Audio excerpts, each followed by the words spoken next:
సింహరాశి వారికి ఈ వారం మిశ్రమమైనటువంటి గ్రహస్థితి గోచరిస్తూ ఉన్నది. ప్రత్యేకించి గోచారవశాత్తు గ్రహస్థితులు ఏమీ బాగాలేదు.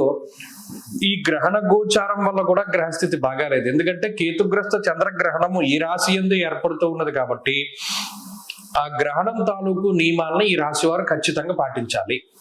మధ్యాహ్నం 3 దగ్గర నుండి సాయంత్రం 6:40 వరకు ఏదైతే గ్రహణం ఏర్పడుతుందో పట్టు స్నానము, విడుపు స్నానము కంపల్సరీగా చేయాలి.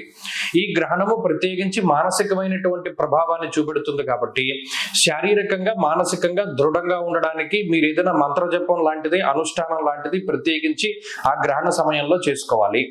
అలాగే సప్తమ స్థానం ఉందే రవి, కుజ, బుధ, రాహుగ్రహాలు ఉన్నారు కాబట్టి ఆ 4 గ్రహాలకి సంబంధించినటువంటి మిశ్రమ ఫలితాలే, అవేం ప్రతికూలతలను ఇవ్వవు.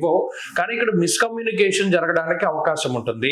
అంటే మీరు చెప్పినటువంటి విషయాలు ఇతరులకు అంత ఇదిగా కన్వే అవ్వవు.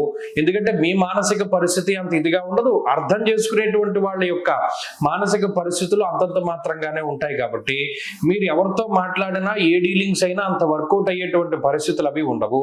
అష్టమంలో శని శుక్రులు కలిసి ఉండడంలో శుక్రుని యొక్క మంచి పాత్ర మీకు ఉన్నప్పటికీ, అంటే అది ఏ విధంగా అంటే ఒక సపోర్ట్ దొరుకుతుంది.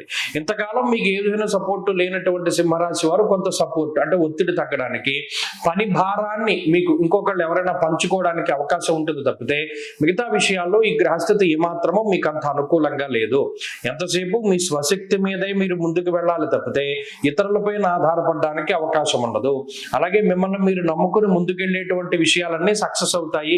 అదృష్టాన్ని కానీ ఇంకొకళ్ళు కానీ నమ్ముకుని ముందుకెళ్ళేటువంటి విషయాలన్నీ ఫెయిల్ అయిపోతూ ఉంటాయి. ఇక్కడ మీకు ఆత్మస్థైర్యము, ఆత్మవిశ్వాసము దొరుకుతూనే ఉంటుంది.